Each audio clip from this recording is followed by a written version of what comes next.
He wanted me to kill him. Jennifer, she's crying. What do you want to do with her? He said he couldn't spend his life in jail.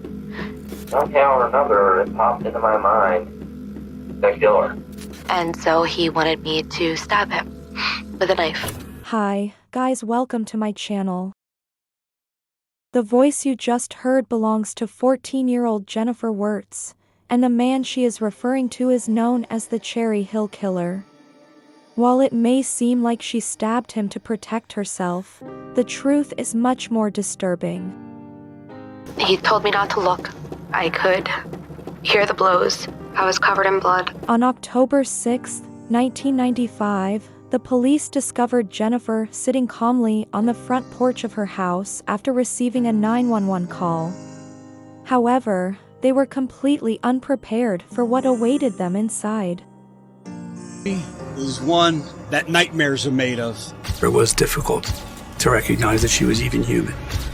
On February 22, 1991, for years after Jennifer, another unsettling incident occurred when Dee Rosenthal disappeared from her 7th-floor apartment. There was no identifiable sign of forced entry, but what added to the disturbing nature of the situation was that, at the time, Dee happened to be Jennifer's next-door neighbor.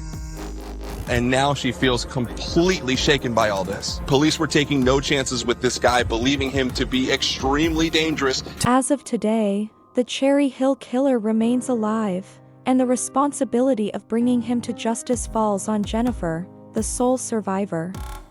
It is crucial for her to act swiftly before he has the chance to claim another victim. Obviously, this is a tragedy. It is a violent end to an already horrific story. 7 years prior to Jennifer's attack, after a challenging divorce, Rebecca Wirtz and her daughter Jennifer relocated to Somerset Tower, a 7th-floor apartment building situated in Cherry, New Jersey. My father was kind of in and out of our lives. I think that my mom was very lonely at that time. However, Rebecca didn't remain single for long. She encountered an eccentric janitor named Eddie, who happened to work in the same apartment complex. In no time, Eddie moved in with them, and together they forged a new, happy family. He was full of smiles and laughter, and she was happy around him. However, this harmony didn't endure. While Eddie certainly had his quirks, over time, his behavior became increasingly erratic, particularly towards Jennifer. Once we lived in the apartment, he definitely changed. He was very controlling, just very strange, just very weird behavior. Despite his occasional antics, Eddie gained Rebecca's trust over time and was tasked to watch over her daughter while she worked on the weekends. This is where Jennifer's abuse at the hands of Eddie started. Even at only 7 years old, she knew she had to do something, so she gathered all of her courage and revealed everything. To her mom, Rebecca coldly told her that she simply imagined things, but Jennifer wasn't duped. She knew the things Eddie forced her to do were wrong. And I'm like, what is happening? What are you doing? And I got really angry with my mom. On February 26, 1991, 3 years into Jennifer's ordeal at Somerset Tower, police knocked on the door of her mother's apartment. They explained that 4 days prior, their next-door neighbor had disappeared without a trace. Detectives were now conducting an investigation involving every resident and employee in the building. Earlier that day, they had interviewed Eddie and were surprised to discover that he personally knew the victim. Approximately how long did Miss Rosenthal live at the apartment complex? I would say he was there a year. Did you have a day to meet her? I bumped into her a few times in the hallways. Did you liked her? No, I thought she was pretty nice. Dee Rosenthal, an autism therapist who had immigrated to the U.S. from Canada less than a year ago, was last seen on February 22nd. According to her brother, Blaine, she made the decision to move to New Jersey to pursue her dream of joining the Elwyn Institute of Philadelphia, a clinic dedicated to mentally disabled children. However, being aware of the potential challenges in the U.S. compared to Canada, her brother insisted that she choose an apartment on the top floor of a secure building. If there was anything I could have done to get her not to go to the U.S., I thought, give her a year, give her 2 years, and then she'll come back. I was wrong. At that moment, the police had 2 individuals in mind as suspects, both of whom were part of the maintenance team for the apartment complex. The first was Steve Gomez, who happened to be Dee Dee's boyfriend, and the second was Charles Reddish, whose peculiar behavior caught the attention of the police. Interestingly, most people knew him by a different name. What was that name? That was Crazy Eddie. Something just wasn't right with Eddie. The individual asserted that he had spent the night of the 22nd in the apartment with Jennifer's mother. They spoke with Rebecca Wirtz, and Rebecca told the police that Charles Reddish had been home in their apartment all night long. The prosecutor observed Jennifer's evident fear when he brought up Eddie's name in the presence of her mother. I'll never forget the look on her face. I wanted to do anything I could to protect her. Before the police could conduct a follow-up interview with the Wirtz family, they had already moved out of the building. While this might appear suspicious now, at that time, several residents left Somerset Tower following Dee Dee's incident. The circumstances surrounding her disappearance seemed perplexing, and when detectives analyzed forensics in her apartment, the results left them puzzled. What they found was a pristine apartment. There was no forced entry into the house. There's no blood spatter, there's no shell casing. Even the bed was made. There was no physical evidence whatsoever. The sole significant piece of evidence they obtained was concealed within Dee Dee's date book. She had tucked a receipt for $80 into her date book from an automated teller machine. However, what truly persuaded them that she didn't simply run away was the testimony of her downstairs neighbor. An elderly lady who lived alone woke up, and it was around 4 o'clock in the morning, and she heard a thud on the ceiling of her apartment. It would have been the floor of Dee Dee's apartment. With no other suspects or leads, the case gradually went cold. However, the incident captured the imagination of the American public. Several TV shows and publications, including NBC's widely popular Unsolved Mysteries series, featured the story. Even from her new residence north of Cherry Hill, Jennifer couldn't help but feel sympathy for Dee Dee and her family. For them, for years, they had no idea what happened to her. She just was missing. For many, it was evident that the police had done everything in their power, but this fell short of satisfying Dee Dee's brother, Blaine Rosenberg. I wouldn't give up. I traveled to Cherry Hill 67 times. I went into local bars, local restaurants with her picture. Over the years, Blaine made an effort to juggle his personal life with his determination to locate his sister. However, his obsession eventually overpowered him. At home, my wife said, "Blaine, I want you out of the house. This is no joke. Get out." The disappearance of Dee Dee cost me everything. As Blaine reached a low point, so did Jennifer and Rebecca. After the family moved, they began to comprehend why Eddie earned his crazy nickname. The man exhibited complete lack of control, consistently behaving like a child and hurling violent insults. His anger towards Rebecca escalated to a point where, even though she never directly witnessed him physically harm her, Jennifer understood that her mom was also a victim of his abuse. I felt like whenever my mom would try to stand up to him, he would throw a fit, just getting angry. Jennifer had endured 7 agonizing years of Eddie's abuse, and now her own mother was being drawn into the turmoil. She knew this couldn't go on any longer. After hours of arguing, Jennifer eventually persuaded Rebecca that she needed to leave Eddie.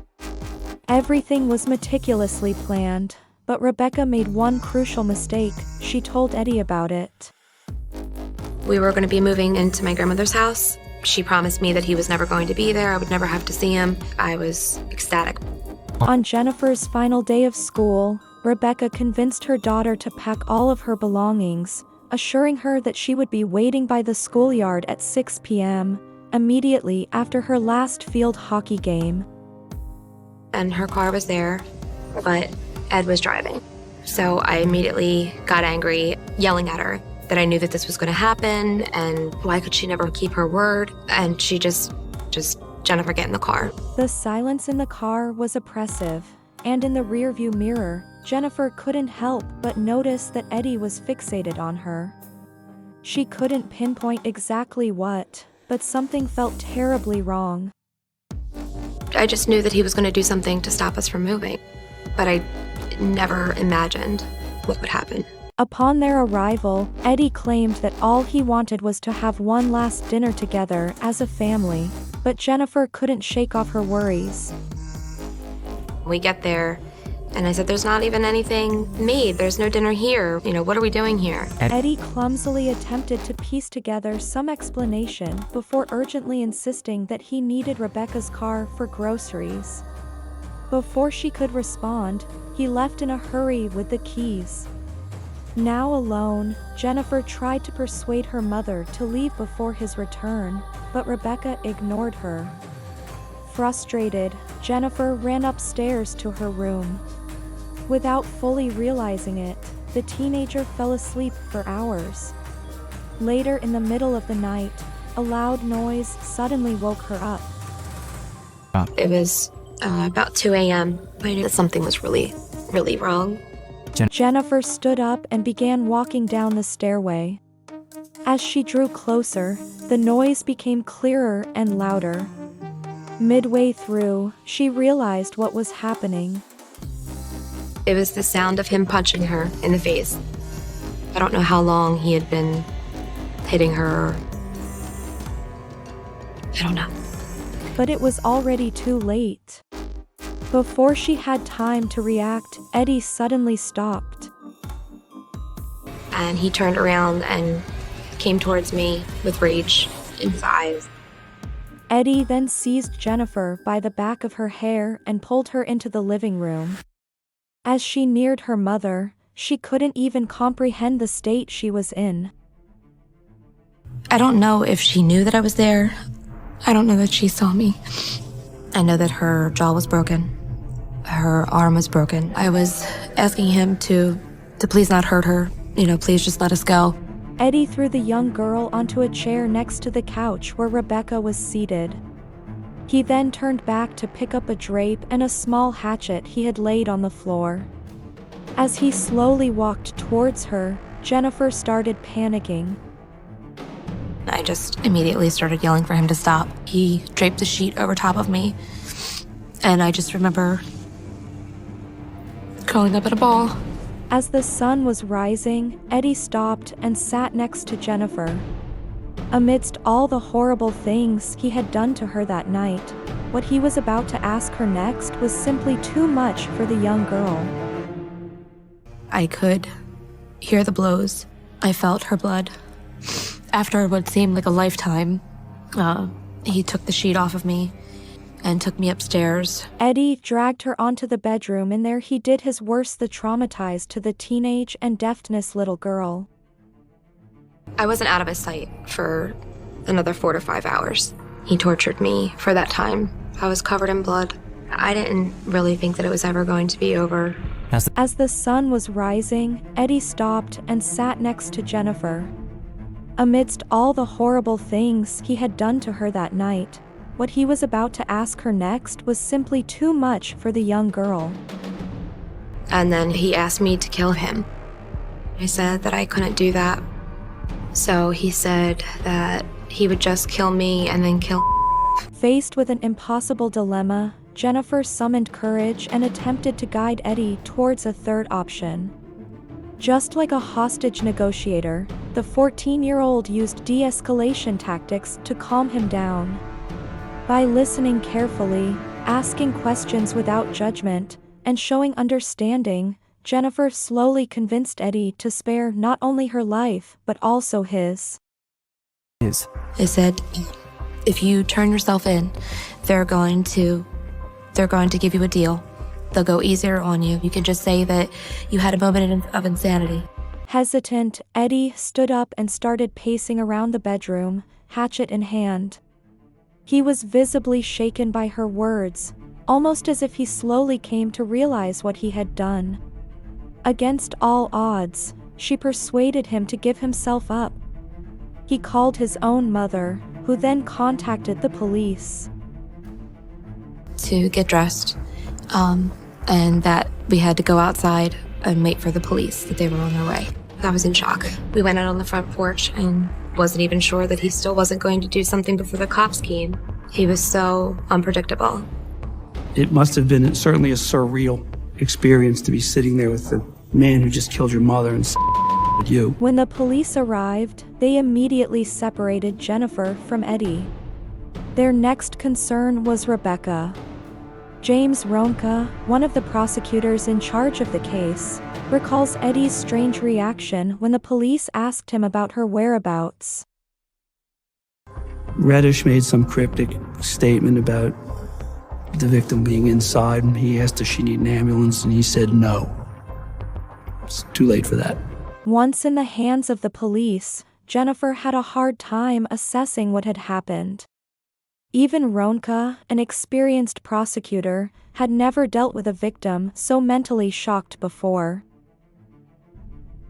Jennifer was very traumatized. She's still wearing her field hockey uniform, looking just so absolutely forlorn. After Ronka finished interviewing Jennifer, reinforcements from the Cherry Hill Police Department arrived at the station. Detective Brian Malloy, the same man who had questioned Eddie 4 years ago at Somerset Tower, was asked to interview him once again. We drove up to Burlington County. They allowed us access to him in a room, and we brought a tape recorder.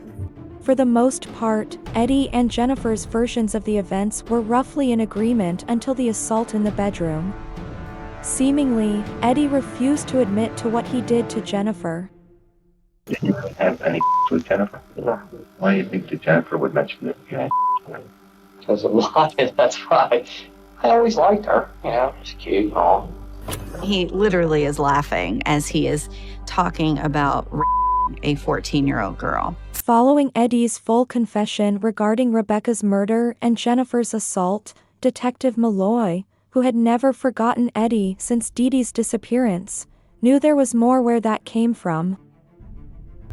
I thought at this point he would be particularly vulnerable. And they start asking Charles Reddish again about the disappearance of Dee Dee Rosenthal. To the surprise of the prosecutors and the detective, Eddie immediately confessed. After 4 years, he finally tells what happened. I'd like to ask you some questions regarding the disappearance of Dee Dee Rosenthal at the Somerset House Apartments in Cherry Hill, New Jersey. Figure it's time people know the truth. For some reason, I took the stairs to the roof. I swung down onto the balcony of Dee Dee Rosenthal's apartment, and she spotted me. She let out a scream. And he realizes she's gonna recognize me. And at that point, he makes the decision to kill her. There was a minor struggle and she fell off the bed, which was the thud that the lady downstairs heard. I knew that she had passed away. I went to the kitchen, found $80 exactly in cash in her pocketbook. I took that, and I peeked out to the hallway. Nobody was around. Took her in a shopping cart, down and out the back door of the apartment complex. He brought her out through these doors, across the parking lot. Could you describe where you took Miss Rosenthal? Off of Route 130. There was a dirt road that you could drive back there, and I took her from the car into the weeds and left her there. We found out that every year they dredge the Delaware River and pump the dredge waste into this area. By the time we got here, Dee Dee would have been under between 50, 75, even up to 100 feet of dredge materials. After the search for Dee Dee's body was abandoned, the two cases fell into the hands of prosecutor Albright from Cherry Hill and Ronka from Burlington. After meeting his attorney for the first time, Eddie immediately recanted both confessions. Even if he hadn't, a confession alone wasn't enough to secure a conviction. In New Jersey, under our law, you can't convict a person on their word alone, i.e. their confession. You have to corroborate the confession. This is when the rigorous police work that took place in 1991 came into play. Even if Eddie removed all traces of Dee Dee's murder after the act, there remained one little thing he forgot: the ATM receipt the police found tucked behind the cover of Dee Dee's date book. He specifically tells the Cherry Hill detectives that he took $80 out of that pocketbook. For me, the ultimate, the cherry on the corroboration sundae was that MAC receipt, and I couldn't wait for the jury to see that. Since Jennifer survived thanks to her own negotiating skills, the first trial was swift. The jury took less than 40 minutes to come back with a guilty verdict after hearing her testimony for the murder of Rebecca and the assault of Jennifer. Eddie received a life sentence. Meanwhile, Albright was preparing for the second trial. She wanted more than a double life sentence. She was aiming for the death penalty for Dee Dee's murder. So legally, justice is done. But in real life, what is justice when you've lost your family member to murder? With his confession recanted, Eddie had a very good chance of being found not guilty. His lawyers used all the tips and false sightings the police received after Dee Dee's appearance on Unsolved Mysteries to misrepresent the case. They were attempting to fool the audience into thinking that Dee Dee was alive and well, suggesting that she simply abandoned her family and her career to start anew elsewhere. I wanted the jurors to know that Dee Dee was not some flighty young thing who just decided one day, you know what? I'm tired of Cherry Hill, I'm tired of my job, I'm tired of my family. Because to believe that she was still alive, you would have to believe all those things. And it worked. This angle, joined by the ATM receipt, sufficed to convince the jury. Jennifer and Dee Dee's brother Blaine, though emotional, celebrated their victory. I cried my eyes out. The first time I really cried my eyes out. That was when we put up a marker. We had flowers. It was over. A review of the court proceedings revealed that the judge presiding over the trial made a mistake in his address to the jury.